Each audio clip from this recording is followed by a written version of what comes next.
Bonjour à tous et bienvenue dans une nouvelle vidéo, j'espère que vous allez bien. Aujourd'hui je vous propose une vidéo un petit peu spéciale qui change de d'habitude puisque je vais vous parler de mes podcasts livresques préférés. Je suis une énorme consommatrice de contenu audio, j'écoute beaucoup de livres audio et surtout des podcasts.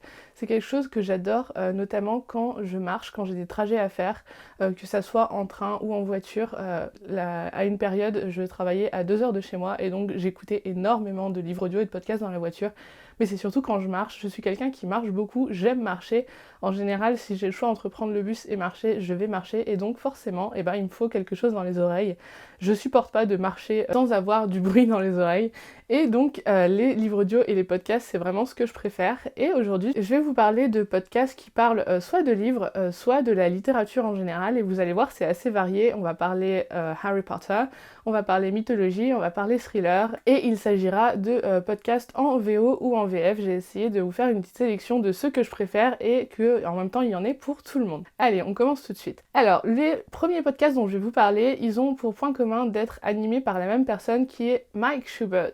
Mike Schubert, c'est un animateur que j'adore. Il est notamment connu pour Potterless, qui est le podcast qu'il a vraiment fait décoller, qui a fait que podcaster, c'est devenu son métier à plein temps. Potterless, qu'est-ce que c'est? C'est un podcast, comme son nom l'indique, qui est centré autour de Harry Potter. Mike Schubert, à l'époque, quand il a commencé, il avait, je crois, 24 ans, s'est lancé dans la lecture des Harry Potter pour la première fois et a décidé de faire une lecture des livres chapitre par chapitre en podcast.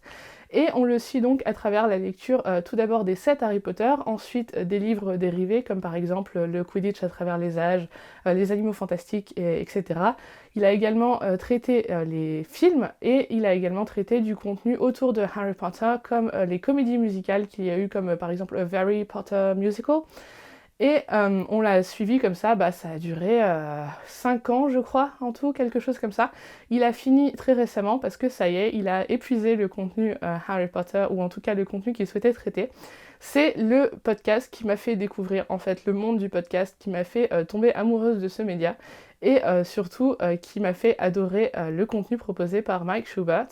C'est un podcast extrêmement drôle. J'ai toujours un sourire jusqu'aux oreilles quand j'écoute du Mike Schubert et à l'époque Potterless, je l'ai découvert à un moment où vraiment ça m'a fait du bien, c'est quand je préparais l'agrégation. Donc c'était mon petit moment de break, quand je prenais le tram, quand je marchais, quand j'étais dans la voiture, ça me faisait une pause. C'est génial, c'est vraiment très très drôle, mais pas que. Mike Schubert, si je l'écoute et si je continue à l'écouter, c'est que j'aime beaucoup sa personnalité. C'est quelqu'un qui est certes très drôle, mais qui est aussi très humble, qui ne cherche pas du tout à prétendre savoir des choses qu'il ne maîtrise pas. Par exemple, il invite beaucoup d'experts ou de gens qui sont concernés par des sujets importants. Par exemple, s'il souhaite traiter du racisme dans Harry Potter, il va inviter une personne racisée parce qu'il sait très bien que lui, en tant que blanc, ce n'est pas forcément la meilleure façon de traiter le sujet. Et donc, il préfère inviter des personnes qui sont concernées par la question. C'est également quelqu'un qui a développé un œil assez critique vis-à-vis de Harry Potter et surtout vis-à-vis de J.K. Rowling ces dernières années. C'est quelqu'un qui donne beaucoup aux organisations caritatives en faisant par exemple des récoltes de fonds ou en dédiant certains épisodes à certaines associations, notamment qui défendent la cause des LGBTQI+. Donc c'est quelqu'un que j'aime beaucoup et n'hésitez pas, si vous avez envie de passer un bon moment avec un adulte qui découvre Harry Potter pour la première fois et qui donc s'émerveille de la découverte du monde mais en même temps a un regard assez critique sur certaines choses, franchement foncez. Potterless, c'est un podcast que je recommande à énormément de gens qui aiment Harry Potter mais pas que, ça peut être aussi l'occasion de le découvrir en le lisant chapitre par chapitre avec lui. Testez, c'est super, j'adore Mike Schubert et j'adore Potterless. Pour moi c'était un peu l'occasion de revivre les Harry Potter mais sans forcément les relire et surtout d'avoir le point de vue de quelqu'un d'adulte et c'était vraiment très intéressant. Le deuxième podcast dont je vous parle aujourd'hui, c'est son tout nouveau podcast. Il s'agit de The Newest Olympian, qui a commencé, je crois, il y a environ 1 mois et demi. Et donc, dans celui-là, Mike Schubert a décidé de se lancer dans la lecture, pour la première fois là aussi, de Percy Jackson, de Rick Riordan, et de l'univers étendu de Percy Jackson, donc toutes les sagas que Rick Riordan a pu faire par la suite. Pourquoi il s'est lancé dans cette saga? Eh bien tout simplement parce que, comme je vous l'ai dit, il s'est montré très très critique vis-à-vis de J.K. Rowling et de tout ce qu'elle a pu avoir comme propos et actions problématiques ces dernières années. Et il s'est donc demandé si après le succès de Harry Potter, Percy Jackson c'était pas un peu la série à côté de laquelle on était tous plus ou moins passés, alors que ça pourrait être une série young adult, ou en tout cas middle grade au début et young adult par la suite, de qualité. Et c'est un bonheur de le suivre là-dedans. Les Percy Jackson, je les ai lus il y a très longtemps, je les ai eus quand mon frère avait 8 ans et moi j'en avais 16, donc autant dire que ça remonte parce que mon frère les lisait, donc je lui piquais au fur et à mesure. C'est une série que j'aime beaucoup, c'est une série doudou et qui pour le coup a su passer au-delà de tous les défauts qu'on peut reprocher à Harry Potter, notamment en termes du manque d'inclusivité qu'on a dans Harry Potter. J'adore Harry Potter, ça reste ma saga chouchou de tous les temps, mais ça n'empêche pas que je puisse la critiquer et je puisse y voir des défauts. Eh bien, Rick Riordan dans Percy Jackson a su aller au-delà. C'est une série qui est extrêmement inclusive à tous les niveaux, qui est aussi très drôle et qui fait vraiment du bien. Et donc, Mike Schubert s'est dit que ça serait l'occasion de mettre en avant une série qui certes a sa fanbase, certes a son succès, mais qui en attendant mérite largement d'être connue et lue, que ça soit par des enfants ou en tout cas des tout jeunes ados, que par autant par les adultes.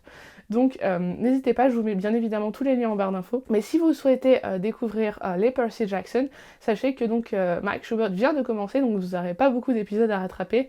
Un épisode fait 2 chapitres, donc comme c'est des livres jeunesse, ça se lit très très vite. Donc ça peut être l'occasion si vous avez envie de les découvrir. Et ça peut être l'occasion également de vous entraîner si vous souhaitez améliorer votre anglais.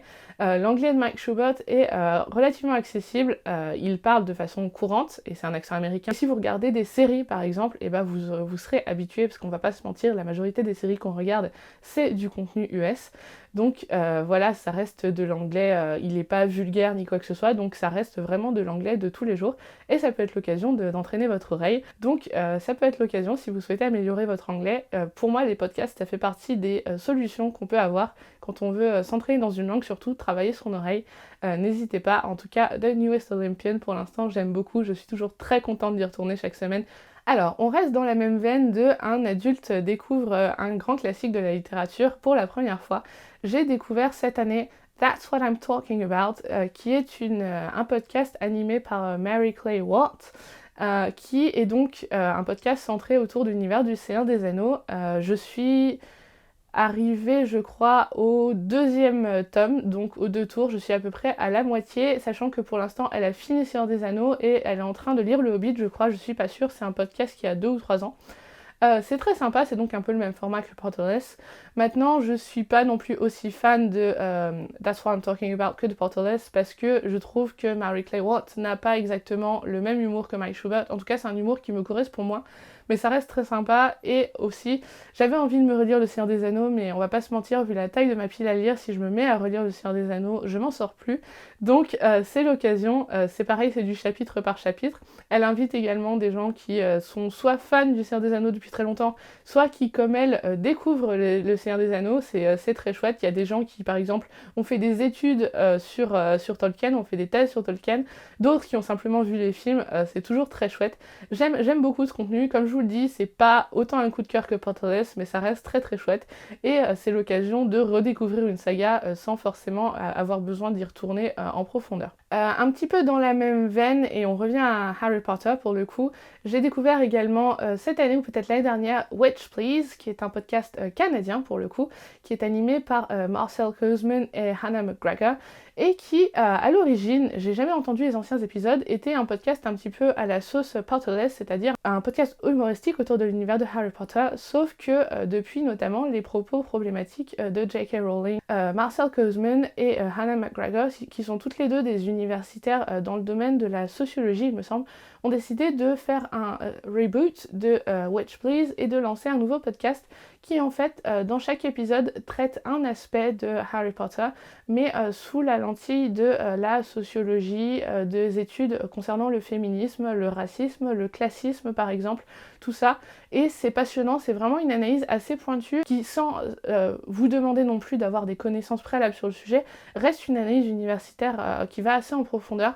Par exemple, un des premiers épisodes que j'ai écouté, c'est celui qui traite de la question des classes dans Harry Potter. Et par exemple de la représentation de la bourgeoisie, du prolétariat, etc. Au sein de la saga Harry Potter. Donc c'est pas franchement un podcast détente au sens où on peut l'entendre, mais en attendant il y a énormément d'humour, je rigole aussi beaucoup, j'aime beaucoup les personnalités des 2 animatrices. Et je trouve qu'elles ont une analyse vraiment très chouette, très accessible. Elles font en fait toujours leurs épisodes suivant la même structure, c'est-à-dire qu'elles vous donnent des bases théoriques sur la question qu'elles vont aborder. Ensuite, elles affinent un petit peu vis-à-vis des personnages ou des situations qui se passent dans Harry Potter. Et ensuite, elles vous proposent vraiment des clés assez pointues, elles vous donnent des références en littérature, etc. Et ce qu'elles font, c'est qu'elles traitent chaque tome via un angle précis. Par exemple, la question des classes et du classisme, c'était par rapport au tome 1. Dans Le Prisonnier d'Azkaban, dans la mesure où on parle beaucoup de métamorphose, de tout ce qui est les animagus qui soient volontaires ou les loups-garous, eux, qui ne sont pas volontaires, on aborde la question, par exemple, du handicap et du stigmate. On aborde également, je crois que c'était par rapport au tome 2, la question du spécisme et donc la place des animaux dans notre société, et je trouve ça vraiment très très chouette, c'est très accessible mais on en apprend énormément et c'est toujours un bon moment à passer. Là j'ai pas mal d'épisodes de retard, mais pour tout vous dire, j'aime bien m'en garder quelques-uns pour pouvoir me les enchaîner. C'est des épisodes assez longs, en général Witch Plays c'est plus d'une heure, tandis que Potterless et That's What I'm Talking About ça tourne plutôt autour de 3/4 d'heure. Mais Witch Plays ça va vraiment dans le détail et j'adore ce contenu. Je trouve qu'elles font un travail assez formidable et encore une fois, quand elles abordent une question pour laquelle elles ne se sentent pas spécialistes, elles invitent des gens qui maîtrisent bien mieux le sujet qu'elles, et c'est vraiment quelque chose que j'apprécie dans ces podcasts, c'est que ce ne sont pas des gens qui se prétendent experts de quoi que ce soit, vraiment ils sont à même de reconnaître quand ils ne maîtrisent pas tel ou tel sujet, et ils font ça avec une grande humilité et beaucoup de tolérance, beaucoup de sincérité. C'est vraiment des podcasts que j'aime beaucoup et c'est toujours des très bons moments. N'hésitez pas, foncez, c'est vraiment de la grande qualité. C'en est tout pour les podcasts qui tournent autour du Seigneur des Anneaux et de Harry Potter. On va parler de deux podcasts qui sont un petit peu à la marge dans la mesure où ils ne traitent pas uniquement de littérature, mais ils parlent plutôt de mythologie en général et également de littérature. On va commencer par mon préféré qui est Spirits. C'est un podcast américain qui est animé par Amanda McLaughlin et Julia Shafini et qui fait en fait partie du même collectif de production que Potterless. C'est comme ça que j'avais découvert Spirits, c'est quand j'ai commencé à écouter Potterless. Un jour Mike Schubert a recommandé Spirits et depuis il se trouve qu'ils ont fondé ensemble un collectif de production. Donc vous avez tout un tas d'autres podcasts dans leur collectif, je vous laisserai aller voir si ça vous intéresse, mais aujourd'hui on parle que de ceux qui traitent de la littérature ou de la mythologie. Spirits, c'est en fait un podcast où les deux animatrices vont aborder une question ou un aspect de la mythologie, tout en vous proposant un cocktail qui a rapport, qu'elles ont mis au point en rapport avec le sujet de l'épisode en question. Il peut être question de mythes au sens très strict du terme, par exemple, je vous dis une bêtise, mais le mythe de Hadès et Perséphone. Ou alors il peut être question de légendes urbaines, ou encore elles font des fois des épisodes plus larges où elles vont traiter par exemple le mythe du fantôme à travers les siècles et les cultures. C'est un podcast qui a plusieurs années, il est plus vieux que Potterless il me semble, donc il y a vraiment énormément d'épisodes. Si vous voulez vous lancer, à mon avis vous trouverez de quoi vous satisfaire sans problème. J'aime beaucoup, il y a là encore beaucoup d'humour, mais c'est comme ceux dont je vous ai parlé avant, là encore il y a beaucoup d'humilité, beaucoup de sincérité. À chaque fois, les animatrices n'hésitent pas à inviter des gens qui, selon elles, sont mieux à même de parler de certaines thématiques qu'elles, notamment quand elles traitent d'une mythologie étrangère. Elles, en général, elles font appel à des personnes dont c'est la culture pour qu'elles puissent donner leur point de vue, ou alors elles n'hésitent pas à dire, eh ben, écoutez, si pour vous ce n'est pas la bonne interprétation, écrivez-nous et on en reparlera dans un prochain épisode. C'est vraiment des podcasts qui, je trouve, sont très très modernes et ne prétendent pas être experts ou être la sommité dans quoi que ce soit. C'est des podcasts accessibles à tous et surtout très très inclusifs. C'est très chouette. J'aime beaucoup les personnalités de Julia et Amanda, surtout Julia qui elle est plutôt l'experte en mythologie, tandis que Amanda va apporter la lentille plus littérature. C'est vraiment un duo qui fonctionne très très bien et je vous les conseille vivement si vous avez jamais tenté. Le deuxième podcast de mythologie que j'avais découvert grâce aux recommandations de Spotify pour le coup, c'est le podcast de Jason Weiser qui s'appelle Myths and Legends, et comme son nom l'indique, eh ben, il est là pour parler de mythologie purement et simplement. Dans chaque épisode, Jason va vous raconter un mythe de mythologie très diverse. On n'est pas du tout centré sur la mythologie occidentale. on va parler de toutes les cultures. Et en fait, il vous le réinterprète et il vous le raconte vraiment comme une histoire. C'est-à-dire que pendant 40-50 minutes, vous allez écouter quelqu'un vous raconter une histoire. Et il réinterprète en général ces mythes avec une petite touche moderne, beaucoup d'humour. Il n'hésite pas à lancer des pics, notamment dans le cas de la mythologie grecque, je pense à Zeus, qui est le fuckboy original, soyons clairs. D'ailleurs, c'est l'appellation que lui donne Spirit, c'est des original fuckboy. Et donc Jason Weiser, pareil que Spirit, se montre très critique vis-à-vis de certaines figures de la mythologie, et j'aime beaucoup. Il fait ça avec beaucoup d'humour, mais en même temps une certaine élégance. C'est très sympa. Il a une voix aussi très agréable. Il y a souvent des effets sonores ou en tout cas un petit peu de musique pour accompagner ces histoires. Et c'est vraiment, si vous avez envie, par exemple, vous avez un long voyage en train, vous avez envie de vous laisser bercer, mais en même temps en apprendre plus sur un mythe, peut-être d'une culture que vous maîtrisez pas, ou alors avoir une autre interprétation d'un mythe classique tel que l'Odyssée qui est vu et revu, et n'hésitez pas, c'est super agréable à écouter. J'aime beaucoup Jason Weiser. Je préfère Spirits parce qu'on est plus dans la discussion, l'échange, et il y a plus d'humour, mais pour le format histoire à écouter, Jason Weiser, c'est vraiment très très chouette. Donc Metal Legend, si vous avez envie, n'hésitez pas à tester. Allez, on finit avec notre dernier podcast, et donc là on passe à la VF et on change de genre. J'ai découvert récemment, grâce à une amie, Un certain goût pour le noir, qui est un podcast animé par Jérôme Vincent et qui a pour thématique le thriller sous toutes ses formes, c'est-à-dire qu'on va parler de livres évidemment, mais des fois ils abordent également des adaptations en BD, des adaptations en série, etc. Il y a certains épisodes qui sont centrés sur des auteurs, d'autres sur un roman spécifique d'un auteur. J'aime beaucoup ce podcast, j'en ai pas écouté beaucoup pour l'instant pour tout vous dire, mais j'ai envie d'en écouter plus. Hey coucou tout le monde, c'est la Lucille du montage. Je viens de me rendre compte que la Lucille du passé avait oublié de vous parler d'un podcast. Il s'agit de Sherlock Holmes, Les Enquêtes.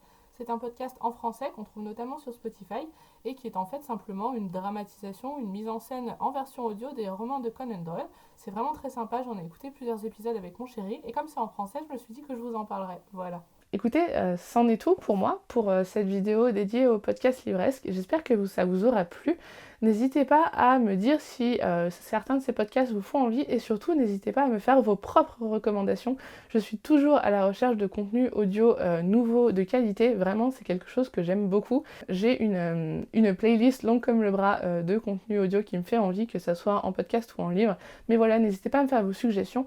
Et surtout, dites-moi si ça vous intéresserait que je vous fasse une vidéo similaire concernant mes livres audio préférés, c'est-à-dire les livres dont j'ai trouvé la version adaptée en audio vraiment de qualité et qui valent le détour plutôt que le papier. Je vous attends donc dans les commentaires. N'hésitez pas également à liker cette vidéo, c'est vraiment très très important, ça m'aide, ça me booste.